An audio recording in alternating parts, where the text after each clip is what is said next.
കിടപ്പ് രോഗികളെ പരിചരിക്കുന്നതുമായിട്ട് ബന്ധപ്പെട്ട് മിക്ക ആളുകളും ഫോൺ ത്രൂ അല്ലെങ്കിൽ ക്ലിനിക്കിൽ വന്നിട്ട് സംശയങ്ങൾ ചോദിക്കാം. കിടപ്പ് രോഗികളെ പരിചരിക്കുന്നതിനെ സംബന്ധിച്ച് ചെറിയ രീതിയിൽ നമുക്ക് ഈ വീഡിയോയിൽ വിവരിക്കാം. രോഗിയെ പരിചരിക്കാൻ വേണ്ടിയിട്ട് മെയിനായിട്ട് നമുക്ക് വേണ്ടത് ഒരു ഡോക്ടറുടെ സഹായം തേടാം. പിന്നെ അതുപോലെ ഒരു ഫിസിയോതെറാപ്പിസ്റ്റ്, ഒരു നേഴ്സ്, ഒരു ഡയറ്റീഷ്യൻ, ഇവരുടെ ഒക്കെ ഒരു കൂട്ടായ പരിശ്രമത്തിലൂടെയാണ്, കൂട്ടായ സേവനത്തിലൂടെയാണ് നമുക്ക് ഒരു രോഗിയെ കിടപ്പ് രോഗിയെ പരിചരിക്കാൻ പറ്റുക. അത് ആദ്യമായി ശ്രദ്ധിക്കേണ്ടത് രോഗിയുടെ കിടത്താണ്. ഏറ്റവും കംഫർട്ടബിൾ ആയിട്ടുള്ള രീതിയിൽ വേണം പേഷ്യന്റിനെ കിടത്താൻ വേണ്ടിയിട്ട്. സ്വന്തമായി തിരിഞ്ഞു കിടക്കാൻ പറ്റുന്ന പേഷ്യന്റ് ആണെങ്കിൽ, 2 വർഷത്തേക്കും തിരിഞ്ഞു കിടക്കാൻ പറ്റുന്ന പേഷ്യന്റ് ആണെങ്കിൽ ഇടക്കിടക്ക് 2 വശത്തേക്കും ചെരിഞ്ഞു കിടക്കാൻ വേണ്ടിയിട്ട് പറയണം. ഇനി അങ്ങനെ പറ്റാത്ത പേഷ്യന്റ് ആണെങ്കിൽ കെയർ ഗീവർ ആയിട്ടുള്ള ആള് തിരിച്ച് കിടത്തണം. അടുത്ത കാര്യം പേഷ്യന്റ് ശുചിത്വമാണ്. പലപ്പോഴും നമ്മൾ ഒരു പാലിയേറ്റീവ് ആയിട്ടുള്ള കിടപ്പ് രോഗികളെ വീട്ടിൽ സന്ദർശിക്കാൻ പോകുന്ന സമയത്ത് കാണുന്ന ഒരു പ്രത്യേകതയാണ് റൂം മൊത്തത്തിൽ ഒരു മുഷിഞ്ഞു കിടക്കുന്ന, വല്ലാത്തൊരു ദുർഗന്ധം വമിക്കുന്ന രീതിയിലേക്ക് റൂം മാറുന്നതായിട്ട് കാണാം. അത് ഒഴിവാക്കാൻ വേണ്ടി എപ്പോഴും ഫ്രഷായി ബെഡ്ഷീറ്റ് ഒക്കെ ദിവസേന രോഗി കിടക്കുന്ന ബെഡ്ഷീറ്റ് ദിവസേന മാറ്റി, അവരുടെ ഡ്രസ്സുകളൊക്കെ ഒന്ന് മാറ്റി കൊടുത്ത്, അതുപോലെ എല്ലാ ദിവസവും പറ്റുമെങ്കിൽ എല്ലാ ദിവസവും പേഷ്യന്റിനെ കുളിപ്പിച്ച് അറ്റ്ലീസ്റ്റ് പേഷ്യന്റിന്റെ ദേഹം ഒന്ന് തുടച്ചെടുക്കുന്ന രീതിയിലെങ്കിലും പേഷ്യന്റിനും അതുപോലെ പേഷ്യന്റിന്റെ പരിസരവും പേഷ്യന്റ് കെയർ കൊടുക്കുന്ന കെയർ ഗീവറും നല്ല ശുചിത്വം പാലിക്കാൻ വേണ്ടി പ്രത്യേകം ശ്രദ്ധിക്കണം. അത് ഒരു പോസിറ്റീവ് അറ്റ്മോസ്ഫിയർ ക്രിയേറ്റ് ചെയ്യാൻ വേണ്ടിയിട്ട്, പേഷ്യന്റിന് കൂടുതൽ ഇൻഫെക്ഷൻസ് കാര്യങ്ങൾ വരാതിരിക്കാൻ വേണ്ടി നല്ലതാണ്.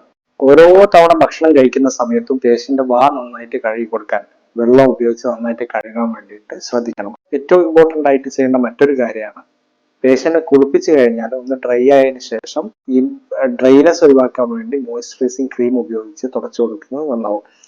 പൗഡർ ഉപയോഗിക്കുന്നത് പരമാവധി ഒഴിവാക്കുക. മറ്റൊരു വളരെ ഇമ്പോർട്ടൻ്റ് ആയിട്ടുള്ള കാര്യം രോഗിക്ക് ഭക്ഷണം കൊടുക്കുന്നതാണ്. ഭക്ഷണം കൊടുക്കുന്നത് മിക്സ്ഡ് ആയിട്ടുള്ള ഫുഡ് കൊടുക്കാൻ വേണ്ടി പ്രത്യേകം ശ്രദ്ധിക്കുക.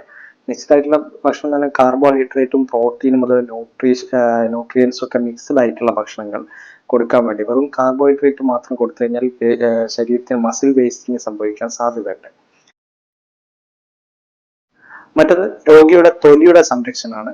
ഞാൻ നേരത്തെ പറഞ്ഞതുപോലെ തൊലി കുളിപ്പിച്ചു കഴിഞ്ഞാൽ, വൃത്തിയാക്കി കഴിഞ്ഞാൽ ഏതെങ്കിലും മോയ്സ്ചറൈസിങ് ക്രീം ഉപയോഗിച്ചിട്ട്, അത് ഏതെങ്കിലും മുറിവെണ്ണയോ അല്ലെങ്കിൽ ലിക്വിഡ് പാരഫിനോ അങ്ങനെ ഏതെങ്കിലും ഒരു മോയ്സ്ചറൈസിങ് ക്രീം ഉപയോഗിച്ചിട്ട് തൊലിയുടെ ഡ്രൈനെസ് മാറാൻ വേണ്ടിയിട്ട് പുരട്ടി കൊടുക്കുന്നത് നന്നാവും.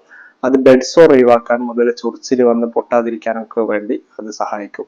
ഈ ബെഡ് സോർ അല്ലെങ്കിൽ പ്രഷർ സോർ എന്ന് പറയുന്നത് ഏറ്റവും കൂടുതൽ കെയർ ഗീവേഴ്സ് അനുഭവിക്കുന്ന ഒരു പ്രയാസമാണ് ഈ ബെഡ് സോർ ഉണങ്ങാൻ വേണ്ടിയിട്ടുള്ള ബുദ്ധിമുട്ട്. ഇങ്ങനെ ഒരു ബെഡ് സോർ വന്നു കഴിഞ്ഞാൽ അത് ഉണക്കിയെടുക്കാൻ വേണ്ടിയിട്ട്, അത് ഹീൽ ചെയ്യാൻ വേണ്ടി ഒരുപാട് സമയമെടുക്കും. അതുകൊണ്ട് അത് വരാതെ നോക്കുക എന്നുള്ളതാണ് ചെയ്യേണ്ടത്. നമ്മൾ എയർ ബെഡ് ഉപയോഗിക്കുകയാണെങ്കിൽ അല്ലെങ്കിൽ വാട്ടർ ബെഡ് ഉപയോഗിക്കുകയാണെങ്കിൽ കൂടി 2 മണിക്കൂർ കൂടുമ്പോൾ പേഷ്യന്റിനെ തിരിച്ചും 2 വശത്തേക്ക് മാറ്റി മാറ്റി കിടത്താൻ വേണ്ടിയിട്ട് പ്രത്യേകം ശ്രദ്ധിക്കും.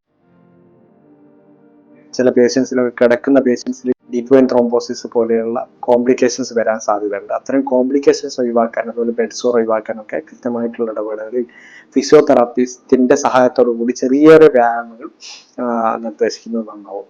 അതുപോലെ ചെസ്റ്റ് ഫിസിയോ, അത് കഫക്കെട്ട് വരാതിരിക്കാനും മറ്റുമൊക്കെ ചെസ്റ്റ് ഫിസിയോ ചെയ്യുന്നതും നല്ലതാണ്. പിന്നെ പലതരത്തിലുള്ള ട്യൂബുകൾ ഉണ്ടാവും. ചിലർക്ക് നാസോഗാസ്ട്രിക് ഭക്ഷണം കൊടുക്കാൻ വേണ്ടിയിട്ട് മൂക്കിലൂടെ പമ്പ് ഇട്ടിട്ടുണ്ടാവും, അതുപോലെ മൂത്രത്തിന് ട്യൂബ് ഇട്ടിട്ടുണ്ടാവും, അതുപോലെ ട്രക്കിയോസ്റ്റോമി ട്യൂബ് ഇട്ടിട്ടുണ്ടാവും. ഇതുപോലെ പലതരത്തിലുള്ള ട്യൂബുകൾ കിടപ്പിലായ രോഗികൾ ഉപയോഗിക്കുന്നുണ്ടാവും. അത്തരം ട്യൂബുകളുടെ കെയർ നമ്മൾ പ്രത്യേകിച്ച് വേറൊരു വീഡിയോ ചെയ്യാം.